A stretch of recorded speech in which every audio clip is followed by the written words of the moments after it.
What's up, everybody? Welcome back to Talk Gaming Podcast. It is your hosts. We got Brallus and we got TheSeventhSword. Yeah, we're back. We're here to talk about the latest gaming news, latest rumors, stuff like that. It's been a pretty busy week. So, Rich, you had something. He's been raving about it all morning. You wanted to talk about the new Ryzen processors? I haven't had a chance to get one yet because they cost money, so I'm looking into getting one in the near future. But in terms of like performance for dollars spent right now, like the third generation of Ryzens are killing it. They can't keep them in stock. Specifically the 3900X, the Ryzen 9 3900X is outperforming an Intel processor that is almost double the price. It's selling for $500 and it's outperforming Intel processors that are like around $1,000. So damn. Yeah, and then the 3950X is coming out. I think it's coming out in September. I want to say it's not out yet, but that one's going to be even more ridiculous, and it's insane. So it's definitely turning. What are the prices? That one's going to be $750. Then it's $500 for the 3900, and that one is. Hold on a second. I don't want to get this wrong here, but I believe that's a 12. Core processor, but then 24 threads, I think. I was going to ask what the thread count was. That's crazy. Yeah. That's going to be a beast. And then they go down from there. But, I mean, those are the two that I'm kind of watching. I'm not really looking at the other ones at this time because I want to upgrade my CPU. Right now, if I were to buy something equivalent, you can spend probably around $250, $300 for still a really good processor from them that'll pretty much take care of all of your gaming needs up to probably, I would say, 2K. But if you want to do 4K gaming, you definitely want to look at the 3900 and the 3950 because just the performance you're getting per dollar is ridiculous. And then they're overclockable. You know, it's awesome. I'm really excited to get one. I'm looking this up now. I'm like curious. I'm like, Yeah. But you have to look at your motherboard compatibility. A lot of motherboards, a lot of Gen 1 Ryzen motherboards that came out with the first generation. Especially if you're looking at Asus motherboards, those are being updated to be backwards compatible. There's a master list out there. We can put a link in the description. Shit. But they're going balls out. Yeah, exactly. In terms of bottlenecking and stuff, people are saying that you might be bottlenecked a little bit with an older motherboard, but I mean, honestly, it's not like that much. I don't think so. All right. But I'm excited. You have what do you have? Don't you have like a Titan 2 or? I have a Titan X Pascal, and Titan right now my yeah. processor is bottlenecking my graphics card. So if I were to get this one, I would see increased performance because the Titan X Pascal is still able to run every game currently in 4K and on high settings at between 40 and like 50 FPS and even 60 if I go a little bit lower. But mine, I have to go down to 2K for a lot of games because my processor, which is still good, it's the first generation Ryzen 1700, but it's not up to snuff anymore. So not up to snuff? Nope. And I'm gonna wait on buying a new graphics card because honestly, the performance of the ray tracing cards for the cost is not that great. So I was gonna look at upgrading maybe the next generation of cards, but my Titan X is. I was thinking the same thing because I'm running a 1080 Ti. And then the i7 7700, so I'm fine. good for a while. You're fine. I kind of built my my computer to future proof, so I wouldn't have to upgrade it for a long time because I got 32 gigs RAM as well. Yeah. So I'm pretty set. But do you have an Intel rig or an AMD rig? Intel. So I don't know. Yeah. You're paying. I might go to AMD. I don't know with these Ryzens. I might have to use it, get like a second one. Well, if you do second PC. Yeah, do that. That'd be cool. You can, and if you do that, you can do a performance analysis then for us. You can actually. Because I have an Alienware R7 as well, or R17, R4 or whatever. That has like a 1070 in it and then 16 gigs RAM. So it's a beast. It does like 2K gaming. I played Witcher 3 at like 2K Ultra. Yeah, and on that screen, but I don't ever use it. Beautiful. Yeah, and I don't ever use it. So I might just sell that and use that to get an AMD rig. I don't know. Yeah. These Ryzens. Yeah, I know. Because the thing is, like, Intel hasn't done a lot of innovation. They've kind of been releasing the similar processor, upgrading it a little bit here and there, but then charging a premium for it. I feel like they're pulling an Activision and just kind of re-releasing the same like sports game, with minor updates and stuff like that. Right. They got a little complacent. And then AMD's over AMD's there pissed off. Yeah, they're innovating every single time. They're like, okay, how do we make it better? How do we make it better? How do we make it better? And then they made it better. And the power wattage is only 105 watts. I had an AMD 9590 that was like 200, and I think it was like 250 watts it required. And that thing was ridiculous. I needed to have a water cooler on it, and then it was still overheating, and the performance still wasn't that great. So, you know, for what I was dealing with, you know, it got me through a lot of stuff. But man, like, that thing was a pain to keep cool. And these we'll see. I might. Yeah. Did you hear about the drama surrounding G2A, the key reseller? G2A? Yeah, you know G2A, right? No, G2A. Wait. Oh, they So sell. it's like seedy keys. Oh, seedy keys. Yeah. So it's like seedy keys. G2A was probably one of the biggest key resellers like around. They've been around for a long time, and basically, some indie developers got pretty pissed off, and a lot of indie developers from different what do you call them? Different, I guess, houses has started speaking up on Twitter and all over the internet and stuff, saying that they're basically like, don't buy. We would rather you pirate our games and get them for free than buy them through G2A, because when people buy games through GTA, the developer obviously doesn't make any money. But the biggest problem is there's the biggest problem with these CD key sites is if you don't buy buyer protection, you don't get your money back if you buy a key that was stolen or already used. So you could spend $60 on the next Battlefield 6 on G2A or whatever, or maybe 50 because you get it at a discount because you're buying on a key reseller. But if you go to input that key and it comes up as an error, or it's not a valid key or something, you got scammed. So what these developers have to do, these indie developers who don't have teams of 1,000, hundreds of people, anything like that, they have to manage the customer service. They have to manage like giving out free keys and stuff. So that it takes their resources from actually producing the games and making the games better and moves them over towards customer service, because so many people are getting screwed over. So finally they got fed up with it, and they're like, we'd rather you pirate our games than download them. So people started getting pretty defensive of the indie developers because people don't really know what goes on behind the scenes when you're buying keys and stuff. So now that this started coming out, people are like, oh shit, maybe we should kind of avoid buying keys and whatnot. So they dove more into G2A, and some of the indie developers came out and they were talking about how they were approached by G2A and people at G2A, and they were being told to put ads for G2A, or like not ads, but like talk about how awesome G2A is, without actually mentioning that they were told or that it was a paid advertisement. So G2A has been going really kind of like slipping of money under the doorstep. I mean, being like, hey, talk about how cool we are, talk about how awesome we are, but don't tell them that we told you that. And it's going as far as literally giving them a script of exactly what to say, and then G2A completely denying the fact that they did any of that. Like they told anybody to talk great about them and stuff. So this is a whole bunch of drama behind this, and it's getting pretty outrageous. People are pretty pissed off. So oh my god, that's. I feel like. So what about CD keys then? Is that the kind of same thing, or I feel like CD keys similar. It's very similar. It's just another key reseller. I didn't know that. I thought that I thought they bought keys in bulk from these people and then sold them for a discount because they got a discount on how many keys they were buying. That's not the case. No, and then how are they getting these keys? And people buy them and then resell them for more. People buy them for cheap or steal them from grocery stores or whatever, and then resell them online. So it's a very shady business. But after that whole people finding out that they're slipping people money to try to get good press from like developers and other journalists and stuff, they went even farther, and some journalists were coming out and saying that G2A was offering journalists money, like a lot of money, to run like pre-written articles that G2A had written out defending them for selling keys. Wow. So they're basically G2A, like people at G2A were writing huge articles about how amazing G2A is and defending their position on the whole thing, and then paying journalists to write articles to post that article. To make it look like that was the public opinion. Oh my goodness. Yeah, they're giving them a couple $100 to post a pre-written article. All they had to do was just hit the post button. They made some money. So that all leaked out. So G2A is in a really bad spot right now. Well, so good. I thought that was pretty funny. I didn't realize that was that kind of business. Actually, that's really surprising. I don't know. I mean, it seemed all legitimate to me. I never bought from G2A, but I have purchased from CD Keys. So now I have to wonder what CD Keys does. Because I mean, $45 or $40 for a $60 game was nice. Yeah.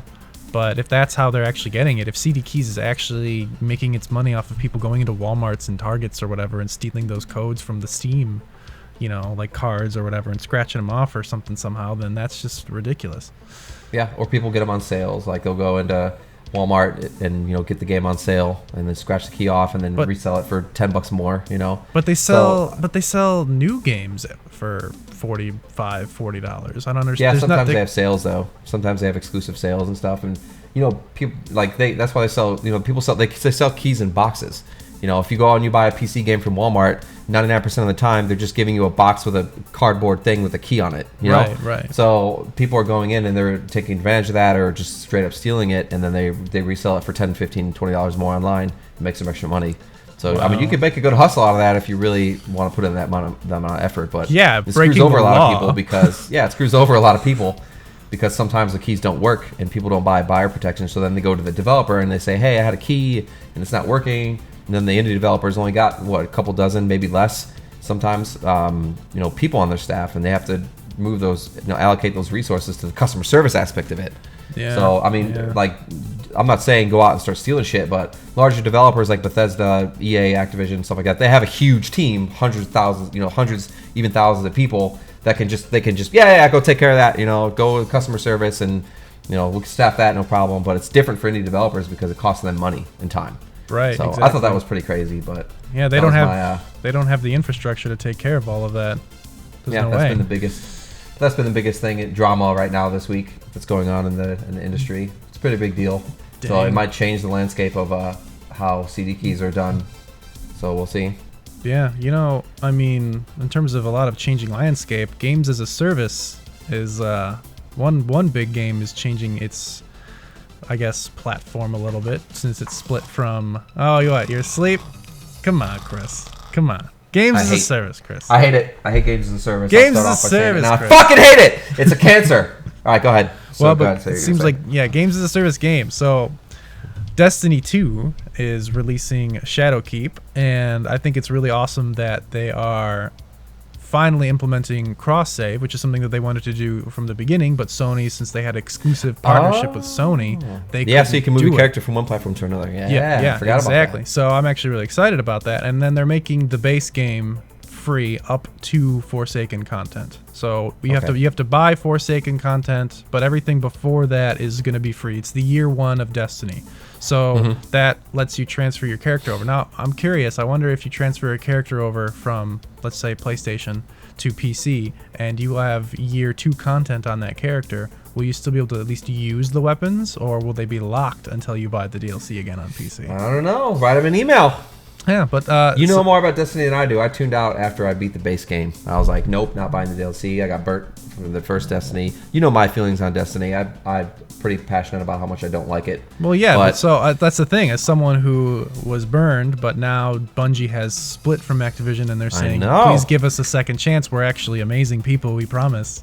Yeah. Are you going to get back into it? Are you? Yeah, I was talking to somebody about it the other day, and I was like, normally I would be like, hell no, like, I won't go to Destiny, but since they did the split and this new, I saw the new expansion during E3 when they showed the little preview video or the demo video of it, the trailer or whatever. I was like, that looks pretty like dark, like they're going back to doing shit dark. I'm hoping it's good. Like, I hope it's good. I really hope it is, because they had their dreams for Destiny of what they wanted Destiny to be couldn't be done because of Activision.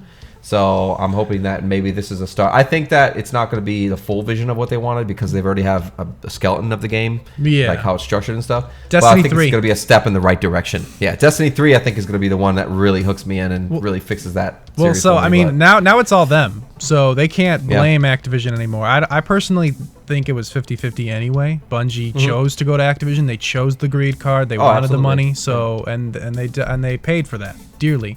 They turned out not to not be the best relationship for them. Yeah, but now they have a chance to completely course correct, fix their game, and then start the third one off extremely strong, and then they can just say that, see, this is what Activision did. This is all Activision. Rich, this is Activision. Can you see my face when I drink out of this giant mug? Yeah. So I guess. See how big this thing is? Yeah. So. Oh my god. Yeah. Games as a service like Division 2, Anthem, all that stuff. Like, you're not liking them, huh? No, because you know what they bring, you know what they introduce, Rich, when they go live fucking service is fucking loot boxes. And I hate loot boxes. I don't like loot boxes, microtransactions. I I'm okay with, like, look at Witcher 3, right? Like, I wasn't the biggest Witcher 3 fan in the world because I just didn't really like the dive roll, spam combat. But the way that game did DLC, it's just not a game that's just not for me for whatever reason. Like, I love Skyrim, I love Outward RPGs like that, but I just never really got into The Witcher 3 as much as everybody else for whatever reason. I love The Witcher 3. So good. Yeah, maybe so I'll get into it, try it again. I've already tried going through it like 2-3 times. I just get overwhelmed, and I'm like, you know what? I just want something linear. It depends on what's going on in my life, I guess. But the way you do DLC, not microtransactions, is you put out giant expansions. Remember expansion packs? They used to be called expansion packs back in the day. Remember that? Mm-hmm. That's what I miss. I don't like this microtransaction shit where they're like, oh, buy $10 for this battle pass or $10 for this map or whatever the fuck. You know, I think I don't like it at all. This segregates the player base and it causes a lot of issues. It looks like Destiny is going more that route. Like, you buy seasonal content and you can choose to opt into the season that you want. Like, you can buy, exactly. Mm-hmm. You don't have to buy Forsaken to play Shadowkeep. You can just buy Shadowkeep. Mm-hmm. And then you can play all that content. And if you want the Forsaken content, then you buy that the Forsaken content. It looks like they are still going to have Eververse, which is their microtransaction loot box thing. They're making changes to it. I don't exactly know how all of those things are going to be implemented or changed, but the microtransaction stuff is, at this point, it's just purely cosmetic. That's all it is. And it's slightly annoying because they have cool cosmetic things that I think that should just be in the game to obtain, which you can through like the bright dust and everything, but it takes a long time to earn that stuff. It's just I don't like the fact that I can buy a game for $60 and then I can unlock everything that the game has without having to gamble, because loot boxes are gambling. I don't give a shit what anybody says. It's all a game of chance. Well, go ahead. So the Eververse, actually, one of the changes they implemented recently is that Eververse did that. You bought loot boxes and it was gambling. You had a chance to get the cosmetic you wanted off of it.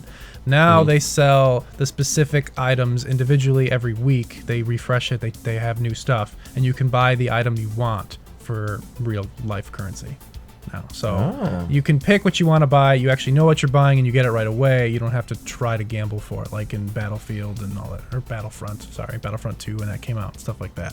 So that's nice. And you can't actually purchase any exotic in-game weapons and exotic in-game armor or something. So it's not pay to win, not pay to progress. It's just cosmetic items, which all look cool. Okay. That's it. All right. I don't know. And I think I wonder, with this whole loot box fiasco going on, like, I think live service games is like, what are the live service games we got? Apex Legends, Anthem, RIP, Destiny, RIP for now until that new expansion comes out. Back. Battlefield 5, they try to make live service. Battlefront 2, you remember that fucking disaster with the loot boxes? Like, there's never been any positive press surrounding live service games, and the fact that they always, like, think about it. Anthem said it, Destiny said it. What was the other game that said it? They said that they all said the same thing. Oh, we want this to be a 10-year plan. We want people to play this for 10 years. That was Anthem. Right? That was Anthem. Yeah, it was Anthem. It was Destiny, and then they said it with Bethesda said it with another new game. I think it's the new Starfield, maybe. But they said that. But every time they say that, they even said that with Mass Effect. I think Andromeda. They said 2-year plan, and then it ended up bombing, and then they pulled the plug on it. And like, it's just not. It's not a reliable. Like, if you think about Mass Effect, the people Mass who Effect wasn't really games as a service. That was a single player game with multiplayer. They were trying to make it games as a service. They were trying to expand the universe into different worlds and stuff like that and add more. But the game didn't do as well as they thought, so they pulled the plug on it. They pulled the plug way too fast on that. That was stupid. Oh yeah, I know. Well, they don't get immediate results. They just pull the plug, but. And that kind of stuff is just like, I just miss buying, spending $60 per game. But did you see all the news? Speaking of loot boxes, the drama surrounding this video that was released 3 years ago at a video game convention, like with a bunch of developers, where they were talking about loot boxes. No. What he said? No, really? No. So if you look it up, and maybe we can put the footage over this video of that conference. Basically, this guy, the CEO of some company, some weird name, I forgot what it's called, but he's a game developer basically. And what he said was, he's basically teaching these developers how to monetize their games and add loot boxes while maximizing profit. So obviously it's like oh yeah, of course, there's going to be conferences, conventions and stuff where developers and CEOs and executives are talking about how to maximize profits from people. That's not wrong. That's normal. But the way he did it was, he literally verbatim says, so let's talk about loot boxes and how that's not verbatim, so I'm messing it up. But basically, what he said was, let's talk about how to maximize profits and let's leave the morality out of it. And then he goes into talking about how to do shady ass shit.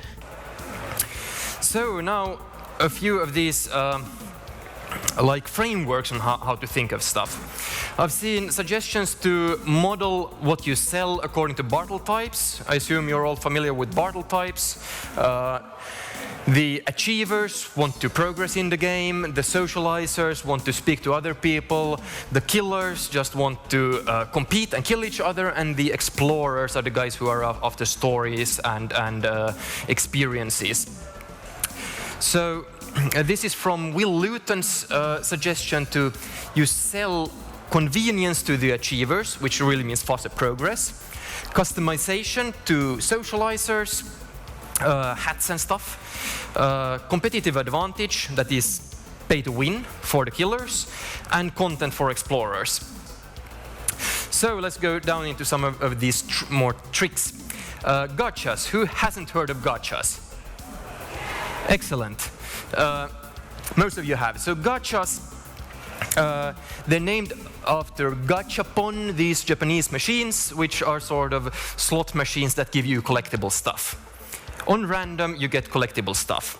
But it's really the same mechanic that we have had in Western markets for collectible playing cards like Magic the Gathering for ages.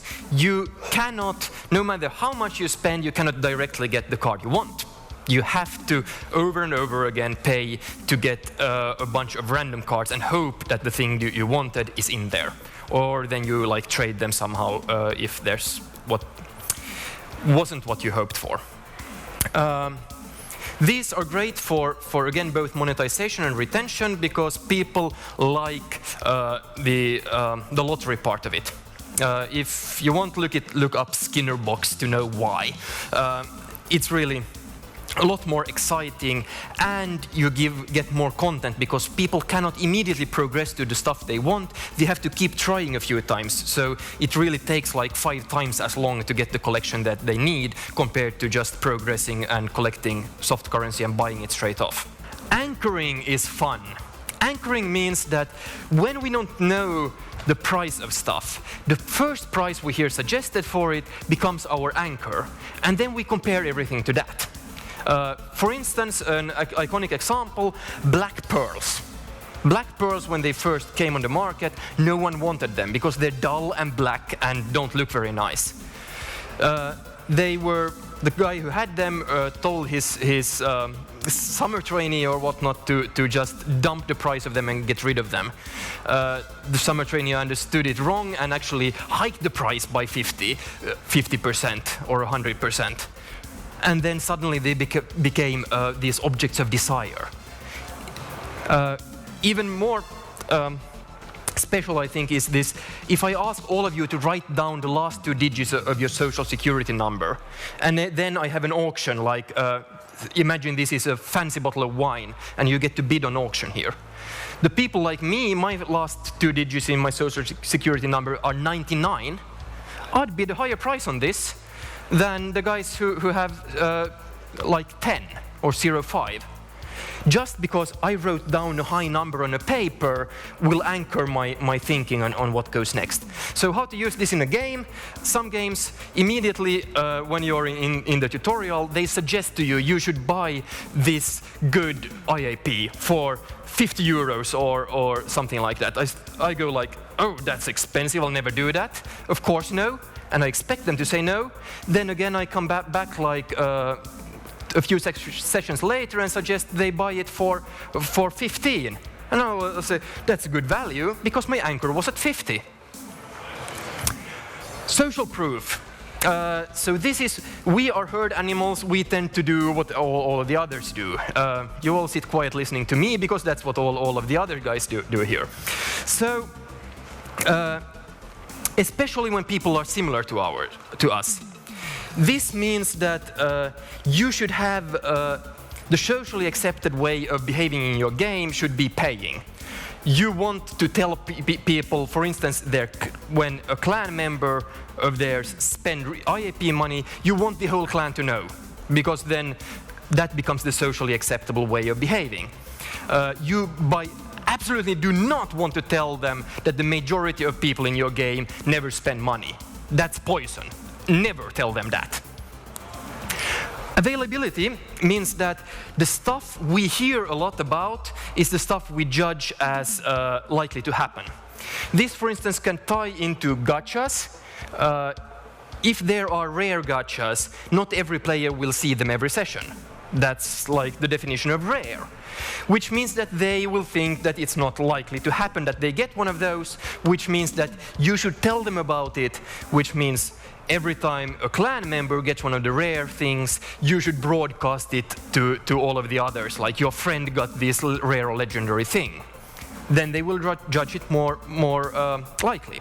So that's the kind of shit that goes on behind the scenes when it comes to loot boxes and free-to-play and stuff like that. And that's why I just don't like the free-to-play service, or not free-to-play service, the games as a service model, because I think that they rely on that constant cash injection from people in order to keep the game going. But then when it doesn't keep going, they pull the plug on it. Well, you mentioned that there's not been one game that's gotten it right or whatever, or that's fulfilled their promise. I posit to you Warframe. Yes, that's a good example. Warframe, not my game. I know you and I played. We talked about it before. We played 80-something hours of that on PS4. But Warframe is a good example of how to do it for people. They're like they don't the nickel one and dime game. people. No, they don't. You know exactly what you're getting. Everything in the game is earnable, and then they actually. It's been fun in the community, and the fact is those developers are consistently communicating with their fans every single week or every single other week with dev diaries and new trailers and just on Twitter and all that stuff, and they're constantly editing their game. And I think the reason why they're so successful is because they're independent and they're not beholden to anybody. And now Destiny, Bungie, finally has that same independence that Warframe has. Mm-hmm. So we'll see if what they can do with that now. I mean, it's all on them now. We'll see. I'm pretty excited. So let's, on a happier note, before we sign off here, are there any games coming out that you're looking forward to? Basically, by the way, right now, I want to let everyone know. Because I support indie developers. Obviously, I did a My Friend Pedro review. I did a Maximum Action review. I gotta sneeze. I did a Maximum Action review that I'm actually finishing up today, and I'm going to post tomorrow. And then right now, we're playing a game with my buddy Brandon called Outward, and Outward is an RPG. This is not a paid advertisement, by the way. Outward is like an old school hardcore RPG. G2A. Outward is a hardcore old school RPG where there's no GPS on the map. You actually have to memorize landmarks. It's kind of a mix of a survival game. Really cool game. Highly recommend it. Everyone check it out. I bought it twice already on Xbox and PS4. But games that you're looking forward to? Anything coming out? Well, I mean, there's a lot of games I'm looking forward to. The thing I'm looking forward to the most, probably coming out in September, is Iceborne, actually, for Monster Hunter World. Yeah, Monster Hunter World. That expansion. Borderlands 3, and then I'm interested to see where Shadowkeep goes. All of that comes out in September, Chris. What about Marvel Ultimate Alliance 3 for Switch? Yeah! I'm looking more forward to the Avengers. Yeah! Ultimate Alliance is not my kind of thing. I'll probably end up getting Ultimate Alliance 3 for Switch. Yeah, you would get Ultimate Alliance 3. Yeah! Yeah, you won't play Destiny. I need to show my Switch some love. There's totally different games. I know, but it's just totally yeah. You didn't play the other Ultimate Alliances back in the day? Nope, never did. But what I played was like Spider-Man 2. Of course. That was such a great game. You remember you made that video for Spider-Man 3? Oh, yeah. Remember they were taunting, they're like, oh, his webs actually stick on buildings, and there's no bullshit where you swing on clouds. Yeah. And then you made a video like the next day with Spider-Man swinging on a cloud. Yeah, you know what? I think I still have that on my PS4. I'll see if I can put it in here at the very end. Because man, that was stupid. They're like, yeah, you know, you have to have a building nearby. And I'm like, really? Because I'm on nothing. Yep. I'm also excited for Wolfenstein. Not New Colossus. Wolfenstein, the new one coming out. I just totally forgot its name. I already have it. I already bought it, but I split it with Bob. But the new Wolfenstein coming out. We gonna go through that co-op, Rich? Youngblood? Yeah. Youngblood. Youngblood. We should go through that co-op. When does that come out?